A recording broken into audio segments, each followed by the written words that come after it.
여러분 안녕하십니까? 샘킴 프리칭 미션입니다.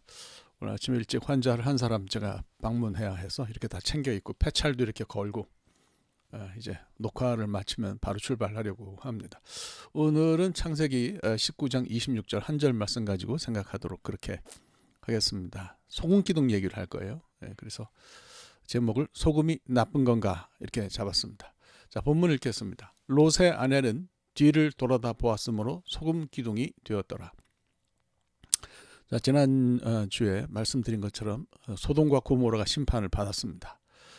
이제 심판의 시간에 소돔과 고모라는 망했지만은 이제 새로운 반전의 기회를 올라탄 롯의 일가는 소돔을 탈출을 했습니다. 롯은 과연 이제 그 기회를 잘 살렸을까요? 뭐 기회는 기회일 뿐이고요. 결과까지 담보하지는 않는 거죠.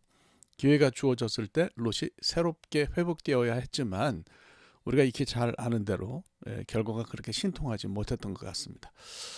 그가 멋지게 반전에 성공했다면 앞서 했던 묵상의 기대가 채워졌겠지만 뭐 현실은 그렇지를 못했죠. 롯은 오히려 뭐 우리 읽는 사람들의 독자들의 기대를 무너뜨렸습니다. 근데 이제 이런 그 롯의 실패는 교훈이 없다는 얘기는 아니에요. 메시지가 없다는 건 아닙니다. 오히려 성공보다 그의 실패가 주는 교훈이 더 묵직하다 이렇게 생각합니다. 롯과 두 딸들에 대해서는 뭐 제가 더 말씀드리지 않겠고 오늘은 하나의 중요한 인물인 롯의 아내에 대해서 이야기를 하려고 합니다. 우리가 이제 잘 아다시피 그녀는 탈출하다가 소금 기둥이 되었는데요. 뭐 사람이 도망가다가 그냥 넘어졌다든지 아팠다든지 하는 일은 있을 수 있으니 뭐 그거는 신기할 게 없는데 소금 기둥이 된 거는 물론 이제 거기가 사해 주변 사해가 가까우니까 뭐 이제 그럴 수도 있지만은 이건 좀 많이 다르죠.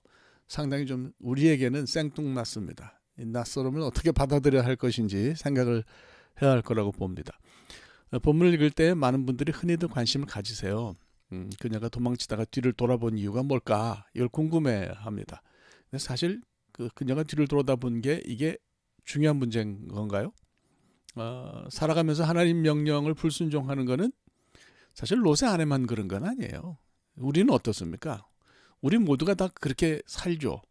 하나님 말씀하시는 걸 순종하면서 그렇게 살지를 못해요. 근데 이제 그 롯의 아내의 불순종이 부각된 거는 그녀가 결정적인 순간에 뒤를 돌아다 봐서 소금 기둥이 되었기 때문입니다. 그래서 평소에 좀 하나님 속을 내가 좀 썩이지 이렇게 생각하는 그런 사람들은 좀 깊이 생각해 볼 필요가 있는 거예요. 평소에 우리가 뭐 완벽할 수는 없죠. 잘못하면서 사는데 결정적인 순간에는 좀 하나님 말씀을 들으면 좋겠다. 이런 생각이 들어요. 롯의 아내가 평소에 어땠는지는 모릅니다. 설사 뭐 좀 불순종하면서 살았다 하더라도 그때마다 벌을 받았던 건 아니다 싶어요. 하나님은 롯의 아내를 잘 참으셨어요. 롯을 참으신 것처럼 롯의 아내를 잘 참으셨고요. 오히려 나중에는 위기에서 그녀를 건지시려고까지 하셨던 것을 볼 수 있습니다. 그러니 여기까지는 좋아요. 그런데 정말로 하나님이 딱 정색하고 이건 아니야. 너 뒤돌아보지 말고 가라.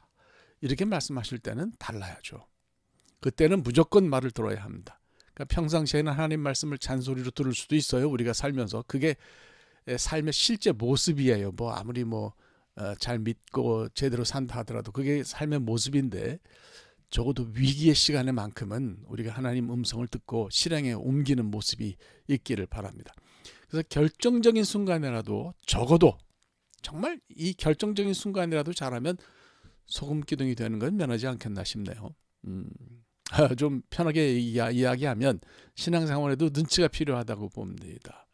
자, 다시 소금 기둥 얘기로 돌아가 봅시다. 많은 기독교인들이 성지순례를 하는데요. 이집트를 들려서 이스라엘로 넘어가는 경우가 많습니다. 그래서 이제 이런 경우에 카이로에서 출발해가지고 이스라엘로 넘어가는데요. 그러면 그 시나이 반도로 들어서죠. 그럼 이제 시나이 반도 남쪽에 모세산 세벨무사 이게 이제 우리가 신의 산이라고 생각하죠. 세벨무사를 일단 찾고요. 그 다음에 이스라엘 최남단에 있는 도시가 에일랏인데 에일랏을 거쳐서 90번 고속도로를 타고 한 170km를 쭉 위로 올라가면 사해에 도착합니다. 사해 남단에 도착하면 거기서 그 유명한 바로 소금 기둥을 이제 말이 소금 기둥이지 돌 기둥이죠. 그걸 만나는 시간이 이제 옵니다. 그게 뭐 하여튼 롯 이야기를 상징하는 그런 기둥이라고 생각하시면 될 것 같아요. 이 기둥이 뭐길래 버스가 서는 거냐? 뭐 글쎄요. 직접 이스라엘에 가서 맨눈으로 그걸 보신 분들이 어떻게 생각했을지 좀 궁금합니다. 야, 저게 정말 롯의 아내냐? 뭐 이런 생각하시는 분도 있고, 야, 이거 소금 기둥 아니잖아. 그냥 소금 덮인 돌 기둥이네. 이렇게 생각하실 수도 있고요. 주님 정말 무섭습니다. 뭐 이런 생각들을 하지 않을까 싶습니다. 자, 소금 기둥을 봤다 치고요. 질문을 하나 던져봅시다. 롯의 아내가 변한 소금 기둥은 말하면 이제 소금인데 이게 좋은 건가요? 나쁜 건가요? 지금까지 그 롯의 아내에 관한 설교를 무지하게 많이 들었는데 그 소금 기둥, 그녀가 변했다는 소금 기둥을 좋게 말한 설교를 한 번도 듣지를 못했습니다. 그러니 롯의 아내 이야기 속의 소금은 나쁜 게 분명한가요? 그런데 이렇게 생각하니까 이제 고민이 생깁니다. 성경이 항상 소금을 좋지 않게 말하는 건 아니기 때문에 그래요. 산상수훈 마태복음 5장에서 7장을 보면 주님께서 우리에게 너희는 세상의 소금이라고 말씀하셨어요. 이 땅에서 살면서 소금의 역할을 다 하라고 그렇게 말씀하셨습니다. 그러니까 산상수훈의 관점에서 보면 소금은 굉장히 긍정적인 의미를 지녔어요. 한국의 여러 교회가 뭐 교회 이름에 소금이 들어가잖아요. 그런 교회들이 있어요. 이런 경우에 소금은 당연히 아주 좋은 거죠. 그렇다면 소금에는 좋은 것과 나쁜 것 두 가지 종류가 있다는 겁니까? 이 문제를 풀기 위해서 성경에 언급된 두 사건의 소금을 한 자리에 모아 봅시다. 산상수훈 속의 소금과 롯의 아내가 변한 소금을 같은 그릇에 넣고 막 흔들어서 섞어요. 그러면 이들이 섞이겠죠. 그러면 이 섞인 소금을 뭐라고 해야 좋습니까? 이 소금은 좋은 건가요? 나쁜 건가요? 두 종류의 소금은 다른 사건에서 왔지만 기본적으로는 동일합니다. 화학적 구조로 설명해도 염화나트륨 NaCl 말고는 달리 표현할 길이 없어요. 소금은 섞어놔도 소금일 뿐입니다. 그래서 의문이 생기는 거죠.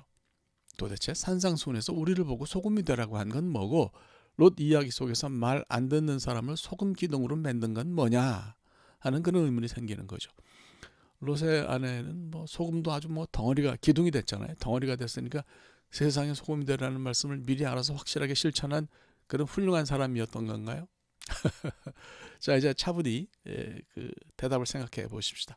기본적으로 제가 볼 때 소금은 좋다 나쁘다 할 것이 없는 것 같아요. 가지고 있는 기본적인 짠 성분이 유익할 때가 있고 그렇지 못할 때가 있는 것뿐입니다. 이스라엘 사람들은 소제를 드릴 때에 그 반드시 소금을 제물과 섞어야 했어요. 레위기 2장 13절을 보면 그걸 알 수가 있죠. 왜냐하면 소금이 부패를 막고 생명을 유지하는 기능이 있기 때문에 그렇습니다. 그래서 그런 의미로 주님은 우리를 향해서 세상의 소금이 되라고 그렇게 말씀하신 거죠. 한편으로 롯의 아내 이야기에서는 소금은 심판의 상징입니다. 하나님의 말을 안 들은 사람이 그만 소금 기둥이 됐죠.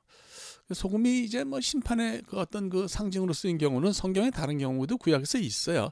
신명기 29장 23절을 보면 모압이 소금 땅이 되어서 아무것도 안 자랄 것이고 마치 심판받은 소돔과 고모라 같을 것이라. 이런 말씀이 있어요. 뭐 그뿐만이 아닙니다. 스바냐 2장 9절에는 모압과 암몬은 소돔과 고모라처럼 소금 구덩이가 되어 황폐할 것이라는 말씀도 있습니다. 소금이 땅을 황폐하게 하는 원인이라는 얘기죠. 우리나라 그 서해안에 간척지들이 있는데 뭐 간척 사업 시작한 지 40년이나 됐는데 아직도 효과적으로 농사를 짓지를 못합니다. 소금이 오염의 주 원인이죠.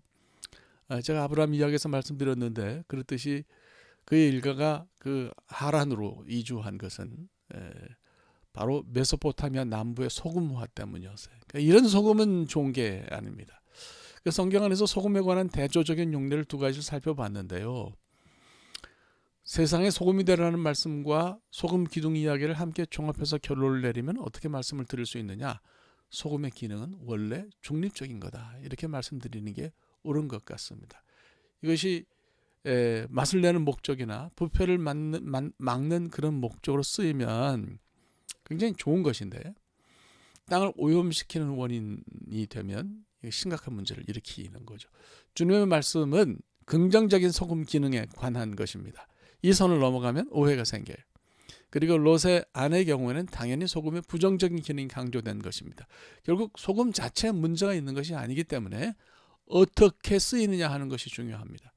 주님이 나를 세상의 소금이라고 부르셨다고 해서 내가 하는 일이 항상 다 좋고 옳고 좋은 결과를 내는 것은 아니라는 사실을 우리는 명심해야 합니다. 우리는 다 소금 임명장을 받은 사람들인데요. 이 소금 임명장이 나를 항상 선하게 만들어주는 것은 아니라는 사실을 분명히 알아야 합니다. 나라는 존재가 적절한 방법을 통해서 옳은 목적으로 적당한 양으로 뿌려지면 나 때문에 주변이 정화될 수 있습니다. 그런데 나를 아무데나 과도하게 쌓아놓고 그 부피를 자랑하기 시작하면 사방이 오염됩니다. 이런 차원에서 롯의 아내가 크기와 관련한 표현을 수 있는 소금 기둥이 되었다는 것은 저는 굉장히 의미심장하게 받아들입니다. 적절하게 사용된 또 옳은 목적을 가지고 사용된 작은 부피의 소금 가루는 음식을 보존하고 맛을 내는 제 역할을 다할 수 있습니다. 큰 부피를 자랑하는 소금 기둥은 뭉쳐서 겉모습을 자랑하긴 하는데 오히려 주변을 오염시킨다는 얘기예요. 오늘날 우리가 하나님을 믿는 사람으로서 하는 목적이 뭡니까? 세상을 정화하는 소금이 되는 거예요? 아니면 길 옆에 서 있으면서 근처를 망가뜨리는 커다랗게만 한 소금 기둥이 되는 것입니까? 많은 사람들이 무조건 기둥 비슷한 큰 것을 인생에서 만들기 위해서 애쓰잖아요. 얼마 전에 김병걸이라고 하는 유행가 작사가가 했던 말이 생각이 납니다. 살아보니까 인생은 속도나 부피가 아니라 방향인 것 같다. 소금이라는 존재 자체는 원래는 가치지향적인 것이 아닌데 그것이 사용되는 과정 속에서 가치가 발생한다고 봅니다. 중요한 것은 소금의 짠맛이 유용하게 쓰이는가 아니면 해를 끼치는가 하는 거예요. 다른 말로 좀 바꿔서 듣자면 소금의 사용은 부피나 속도의 문제가 아니고 방향의 문제라는 말씀입니다. 우리 제대로 된 소금으로 삽시다. 기도하겠습니다. 하나님, 오늘 말씀을 생각하면서 무엇을 추구해야 할지 깊이 생각하는 우리가 되게 하여 주시고 주님께서 우리에게 소금이 되라고 하신 그 말씀의 의미를 참 의미를 깨달아 알게 하여 주시옵소서. 예수 그리스도의 이름으로 기도합니다. 아멘. 네, 감사합니다. 오늘 8번째로 롯 이야기 했고요. 다음 주에는 9번째 이야기를 하면서 마무리할까? 롯 이야기를 마무리할까? 그렇게 생각합니다. 예, 고맙습니다.